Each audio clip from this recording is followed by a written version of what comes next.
Hello dear learners, कैसे हैं आप सब। आई होप आप सब लोग बढ़िया होंगे। आज की वीडियो में हम बात करने वाले हैं अकाउंटेंसी के नेक्स्ट चैप्टर की, जो है reconstitution of partnership firm, admission of a partner. So video को लास्ट तक देखिए, अपने जो भी डाउट्स हैं उनको क्लियर करिए। फिर भी अगर कोई डाउट हो तो आप कमेंट सेक्शन में कमेंट करके भी पूछ सकते हैं। आगे बढ़ने से पहले मैं कहना चाहूँगा, अगर आप हमारे चैनल पर नए हैं और पहली बार चैनल पर आए हैं तो चैनल को सब्सक्राइब करना ना भूलें, वीडियो को लाइक करना ना भूलें और अपने फ्रेंड्स के साथ शेयर करना ना भूलें। तो सबसे पहले हम बात कर लेते हैं रिकॉन्स्टिट्यूशन ऑफ पार्टनरशिप फर्म की।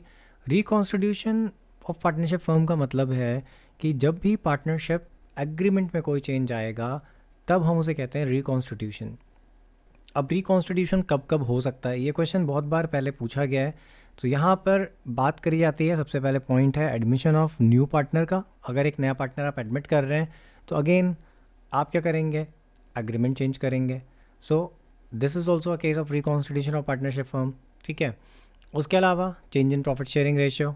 अगर आप प्रॉफिट शेयरिंग रेशियो चेंज करते हैं, एग्जिस्टिंग पार्टनर्स क्या कर रहे हैं, प्रॉफिट शेयरिंग रेशियो चेंज कर रहे हैं, तो भी वो रिकॉन्स्टिट्यूशन है। अगर रिटायरमेंट हो रहा है एग्जिस्टिंग पार्टनर का, ये भी एक टाइप का रिकॉन्स्टिट्यूशन ऑफ पार्टनरशिप फर्म है। बिकॉज यहाँ पे क्या हो रहा है, आपकी एग्रीमेंट जो है वो चेंज हो रही है। सिमिलरली अगर डेथ ऑफ पार्टनर की बात करें तो ये भी एक सिचुएशन है जहाँ पर क्या हो रहा है, नई फर्म फिर से बनेगी, यानी फिर एक नया एग्रीमेंट बनेगा between the existing partners. So again ये एक रिकॉन्स्टिट्यूशन है। तो आप ये ध्यान रखें इन पॉइंट्स को कि admission, retirement, death, change in profit sharing ratio, ये सब के सब रिकॉन्स्टिट्यूशन का एग्जाम्पल है। सो बात कर लेते हैं एडमिशन ऑफ अ पार्टनर की, कि आखिर एडमिशन क्यों होता है पार्टनर का। तो जनरली यहाँ पे लिखा हुआ है कि जब भी किसी फर्म को एक्सपेंशन करना होता है, उसको एडिशनल कैपिटल चाहिए होती है, मैनेजरियल हेल्प चाहिए होती है, दोनों ही चीज़ें चाहिए होती हैं। सो ऐसे में एक नया पार्टनर जो है वो एडमिट कर लिया जाता है। According to partnership act 1932, new partner can be admitted into firm only with the consent of all existing partners unless otherwise agreed upon. So भाई एक नया पार्टनर एडमिट करने के लिए सबसे पहली जो कंडीशन है वो यही है कि सारे पार्टनर जो हैं उनका फ्री कंसेंट वहाँ पे होना चाहिए, वो अग्री होने चाहिए, तभी आप एक नए पार्टनर को एडमिट कर पाएंगे। With the admission of new partner, the partnership firm is reconstituted and a new agreement entered into to carry on the business of the firm। अब क्योंकि यहाँ पे एडमिशन हो रहा है तो अगेन एग्रीमेंट चेंज होगा, एग्रीमेंट चेंज हो रहा है तो अगेन एक नया एग्रीमेंट बनेगा। इसीलिए हम उसे कहते हैं कि वो भी एक टाइप का रिकॉन्स्टिट्यूशन है, बिकॉज आप दोबारा क्या कर रहे हो, एग्रीमेंट चेंज कर रहे हो। नया पार्टनर जब एडमिट होता है तो उसके पास दो मेन राइट आते हैं, right to share the assets of the partnership firm and right to share the profits of the partnership firm. ये दोनों राइट जो हैं बाय डिफ़ॉल्ट नए पार्टनर के पास आते हैं। कुछ सैम्पल पेपर में ऐसे क्वेश्चंस भी थे, रीज़न असर्शन में भी ऐसे क्वेश्चंस देखे गए हैं कुछ सैम्पल पेपर में, तो हो सकता है कि इसमें से आपको एग्जाम में भी कुछ देखने को मिल जाए। For the right to acquire share in the assets and profit of the partnership firm, the partner brings an agreed amount of capital either in cash or kind। Again यहाँ से भी कुछ इन्फॉर्मेशन आप ले सकते हैं जिसका कि यूज़ हो सकता है और क्वेश्चंस बन सकते हैं। तो यहाँ पे क्या है, इस शेयर को यानी कि जो राइट उसको मिल रहा है एसेट्स में या प्रॉफिट में, उसके लिए उसको क्या पे करनी होती है, कैपिटल पे करनी होती है, या तो कैश में या काइंड में। तो इससे भी क्वेश्चन बन सकता है कि वो कैश या काइंड में कैपिटल पे कर रहा है for acquiring the share in assets and future profit, तो again it will be right.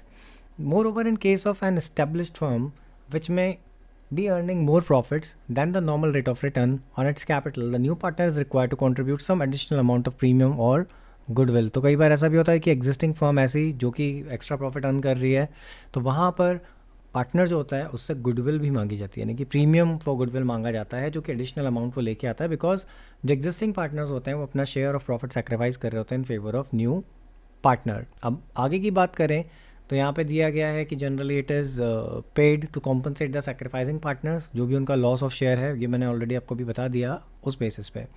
कुछ इंपॉर्टेंट पॉइंट यहाँ पे और दिए गए हैं which require attention at the time of admission of a new partner. तो सबसे पहली चीज़ तो यहाँ पे new profit sharing ratio calculate होता है, सैक्रिफाइसिंग रेशियो कैलकुलेट होता है, वैल्यूएशन होता है एंड एडजस्टमेंट ऑफ गुडविल होता है, क्योंकि आप ऑब्वियसली गुडविल को रीएडजस्ट करते हैं। अगर एग्जिस्टिंग गुडविल है उसे राइट ऑफ करते हैं, बाकी नया पार्टनर अगर प्रीमियम फॉर गुडविल लेके आ रहा है तो उसका डिस्ट्रीब्यूशन होता है। Revaluation of assets and reassessment of liabilities होता है। आप रिवैल्यूएशन अकाउंट बनाते हैं, आपने बनाया भी होगा तो आपको उसके बारे में पता होगा। Then distribution of accumulated profit, ये भी आपको करना होता है, and adjustment of partners capital, partners capital भी एडजस्ट होती है। तो ये भी टॉपिक है आपके चैप्टर का, बट क्योंकि ये करेंट सिलेबस में नहीं है आपके, तो आपने एडजस्टमेंट ऑफ कैपिटल हो सकता है नहीं भी पढ़ा हो। सो अब बात कर लेते हैं न्यू प्रॉफिट शेयरिंग रेशियो की। तो न्यू प्रॉफिट शेयरिंग रेशियो आप सभी को पता होगा, जब नया पार्टनर एडमिट होता है तो होता क्या, रिकॉन्स्टिट्यूट होती है फर्म। जो पुराने पार्टनर्स होते हैं वो अपना शेयर सेक्रीफाइस करते हैं और उस बेसिस पे उनका जो शेयर होता है प्रॉफिट वो भी चेंज हो जाता है। तो वहाँ पे फाइनली जो रेशियो डिटरमाइन होता है that is called new profit sharing ratio. यहाँ पर भी आपको कुछ पॉइंट्स हैं जो ध्यान रखने हैं। यहाँ पे लिखा हुआ है कि न्यू पार्टनर क्या करता है, एक्वायर करता है एग्जिस्टिंग पार्टनर से और म्यूचुअली डिसाइड करते हैं जो न्यू पार्टनर है वो और जो एग्जिस्टिंग पार्टनर्स हैं वो। तो यहाँ से भी आपको रीजन असर्शन, ट्रू फॉल्स, ठीक है, स्टेटमेंट वाले जो क्वेश्चंस होते हैं वो मिल सकते हैं।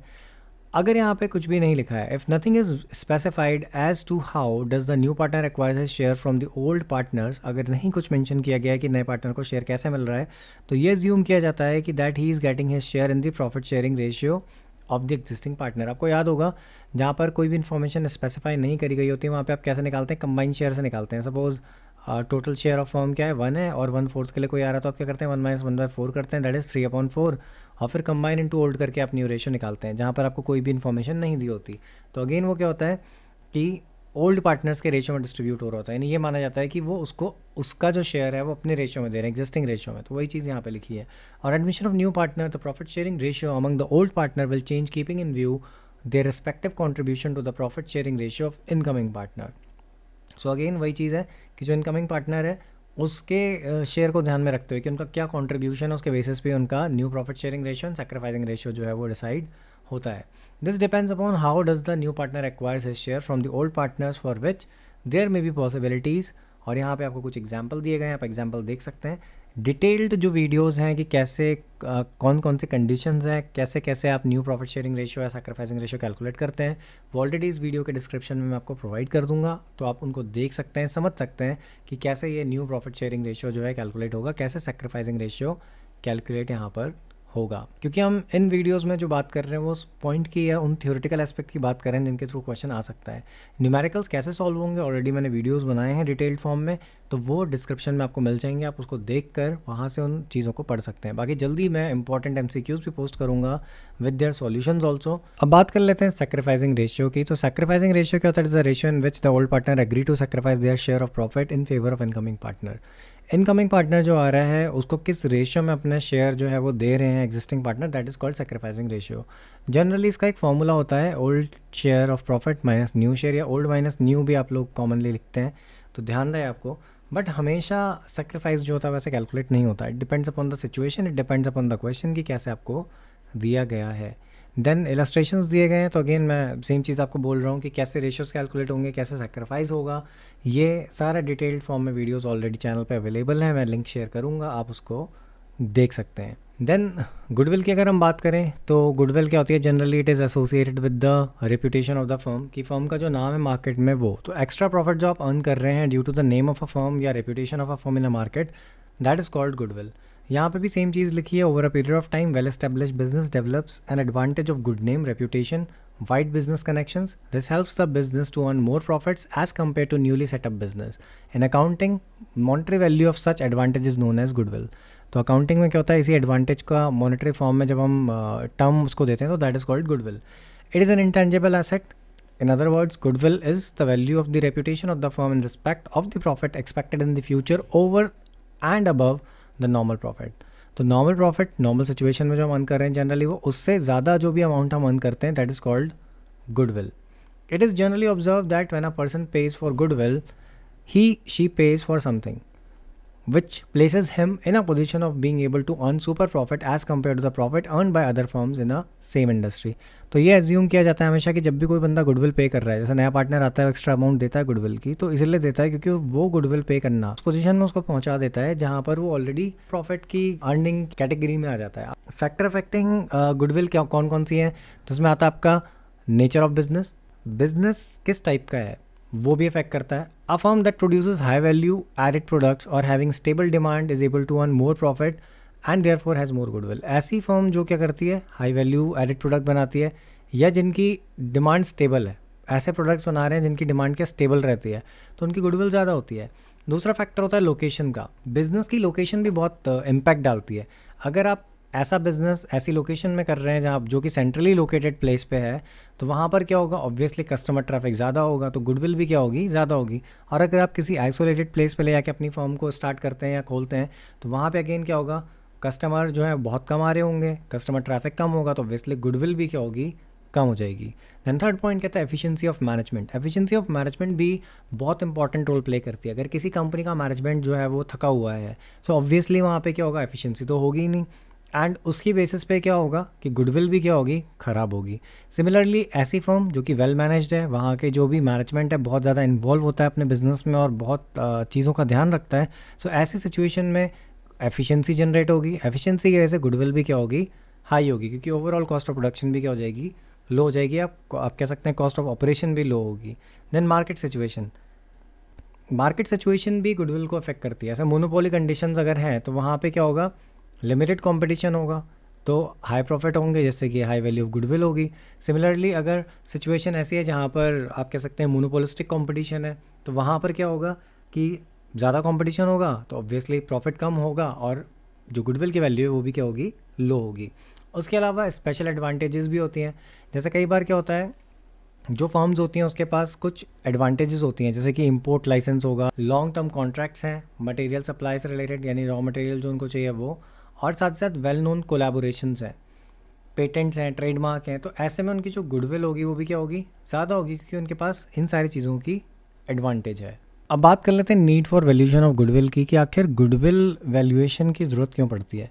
Normally the need of for valuation of goodwill arises at the time of sale of a business, but in the context of the partnership firm it may also arise in the following circumstances। तो generally तो ये होता है कि goodwill का valuation जो होता है वो उस समय किया जाता है जब फर्म आप सेल कर रहे हो, लेकिन पार्टनरशिप बिजनेस में जब change in profit sharing ratio होता है एग्जिस्टिंग पार्टनर्स के बीच में, तब भी वैल्यूएशन ऑफ गुडविल होता है। एडमिशन में भी होता है, रिटायरमेंट में भी होता है, डेथ में भी होता है। Dissolution of firm involving sale of business as going concern, अगर आप डिसोल्यूशन कर रहे हैं फर्म का, उसको बेच रहे हैं, उस पॉइंट ऑफ टाइम पे भी यहाँ पर गुडविल का वैल्यूएशन होता है। उसके अलावा अमलगमेशन ऑफ पार्टनरशिप फर्म्स, यानी कि दो पार्टनरशिप फर्म जब आपस में मर्ज हो रही होती हैं तब भी। Then methods of valuation of goodwill में होता क्या है कि गुडविल, पहली चीज़ तो आपको ध्यान रखनी कि गुडविल का जो वैल्यूएशन होता है दैट इज सब्जेक्टिव, बिकॉज होगा क्या कि वो सिचुएशन पे डिपेंड करता है और वैल्यूअर पे डिपेंड करता है कि वो कैसे उसको वैल्यू कर रहे हैं। Since goodwill is an intangible asset, it is difficult to accurately calculate its value. Goodwill एक इंटेंजिबल एसेट होती है। Goodwill calculated by one method में differ from goodwill calculated by other method. तो डिफरेंट मेथड्स हैं जिनके basis पर goodwill का valuation हो सकता है। तो एक मेथड से आप कैलकुलेट करेंगे गुडविल, तो दूसरे मेथड में क्या होगा, उसमें डिफरेंस आ जाएगा अगर आप दूसरे मेथड से भी उसे कैलकुलेट करते हैं। यहाँ पे आपको कुछ इंपॉर्टेंट मेथड्स दिए गए हैं, जैसे कि average profit method, super profit method, capitalisation method.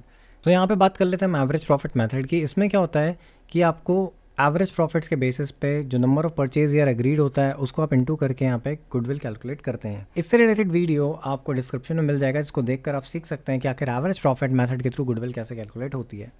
अब यहाँ पे एक एजम्पशन लेके चला जाता है इस मेथड में कि जो नया बिजनेस होता है वो अपने स्टार्टिंग के कुछ ईयर्स में प्रॉफिट अर्न नहीं कर सकता। इसीलिए होता क्या है कि यहाँ पे वो पर्सन जो बिज़नेस को परचेज़ कर रहा है या फिर जब नया पार्टनर फर्म में एंटर कर रहा है तो वो क्या करता है, वो उतनी अमाउंट ऑफ गुडविल पे करता है जो फ्यूचर में उसको मिलने वाली है फर्म की रेपुटेशन की वजह से। The goodwill therefore should be calculated by multiplying the past average profits by the number of year during which the anticipated profits are expected to occur. यानी कि जो भी यहाँ पे प्रॉफिट है जो एक्सपेक्टेड है कि उसको मिलने वाला है उसको कैलकुलेट करा जाता है, आप गुडविल कैलकुलेट कर लेते हैं। और इसीलिए वो पर्सन जो नया पर्सन है या फिर आप कह सकते हैं इसने बिज़नेस परचेज़ करा, वो गुडविल के अमाउंट पे करता है। यहाँ पे आपको एक एग्जांपल भी दिया गया है जिसमें कि आपको डिफरेंट ईयर्स के प्रॉफिट दिए गए हैं, जैसे 2013 का प्रॉफिट 4 लाख, 14 में 3,98,000, 4,50,000, 16 में 4,45,000 एंड 17 में 5 लाख। आपको बोला गया कि गुडविल आपको कैलकुलेट करनी है on the basis of 4 years purchase of 5 years of average profit. तो ये 5 ईयर्स का प्रॉफिट दिया गया है, 4 ईयर्स परचेज दिया गया है। तो आप करेंगे क्या, आप इन 5 ईयर्स के प्रॉफिट को ऐड करेंगे, दैट इज़ 21,93,000, डिवाइड कर देंगे आप 5 से, तब आपको मिलेगा एवरेज प्रॉफिट दैट इज़ 4,38,600। उसको आप मल्टीप्लाई करेंगे नंबर ऑफ परचेज ईयर से and then you are going to get goodwill that is 17,54,400। So इस टाइप से यहाँ पे कैलकुलेशन होती है गुडविल की। सुपर प्रॉफिट का जो फॉर्मूला होता है वो होता है actual profit minus normal profit. Normal profit निकलता है capital employed multiply by normal rate of return, और एक्चुअल प्रॉफिट होता है जो कि एक्चुअली आप अर्न कर रहे हैं ड्यूरिंग द ईयर। यहाँ पे आपको फॉर्मूला भी दिया गया है। अगेन इससे रिलेटेड जो वीडियो है वो भी आपको डिस्क्रिप्शन में मिल जाएगा, आप उसको देख के समझ सकते हैं कि कैसे आखिर ये चीज़ कैलकुलेट होती है। स्टेप बाय स्टेप मैंने उसमें एक्सप्लेन करा तो it will be quite easy for you. Similarly बात आती है कैपिटलाइजेशन मेथड की। तो कैपिटलाइजेशन मेथड में कैपिटलाइजेशन ऑफ एवरेज प्रॉफिट होता है and capitalisation of super profit होता है। इसका वीडियो भी आपको डिस्क्रिप्शन में मिल जाएगा जहाँ पर मैंने स्टेप बाय स्टेप इसको एक्सप्लेन किया हुआ है, तो आप वहाँ से इसको देख सकते हैं और वहाँ से आपको ये चीज़ ज़्यादा बेटर तरीके से समझ में आएगी। उसके अलावा एनसीईआरटी को आप कंसिडर कर सकते हैं इलस्ट्रेशंस के लिए, बिकॉज इलस्ट्रेशंस हो सकता है सेम टू सेम आपको देखने को मिले, जो कि मैं शुरू से बोलते आ रहा हूँ, तो आप इस चीज़ को यहाँ पे देख सकते हैं। अब बात कर लेते हैं ट्रीटमेंट ऑफ गुडविल की। तो अकाउंटिंग ट्रीटमेंट ऑफ गुडविल पे भी वैसे डिटेल्ड वीडियो ऑलरेडी अवेलेबल है चैनल पे, आप उसको देख सकते हैं। बात कर लेते हैं इस बॉक्स की। तो अगेन इस बॉक्स के अंदर कुछ इन्फॉर्मेशन दी है, इंपॉर्टेंट है। इसके अलावा revaluation of assets, reassessment of liabilities, यानी रिवैल्यूएशन अकाउंट की अगर हम बात करें तो ऑलरेडी वो वीडियोज़ आपको डिस्क्रिप्शन में मिल जाएंगे, आप उनको देख सकते हैं। बिकॉज वो आप जब तक सॉल्व नहीं करेंगे या कॉन्सेप्ट समझेंगे नहीं तब तक आपको वो चीज़ें नहीं आएंगी। सो फाइनली इस वीडियो को यहीं पे करते हैं एंड। वीडियो अगर आपको अच्छा लगा है तो वीडियो को लाइक करना ना भूलें, अपने फ्रेंड्स के साथ शेयर करना ना भूलें और चैनल को सब्सक्राइब करना भी ना भूलें। Thanks for watching the video.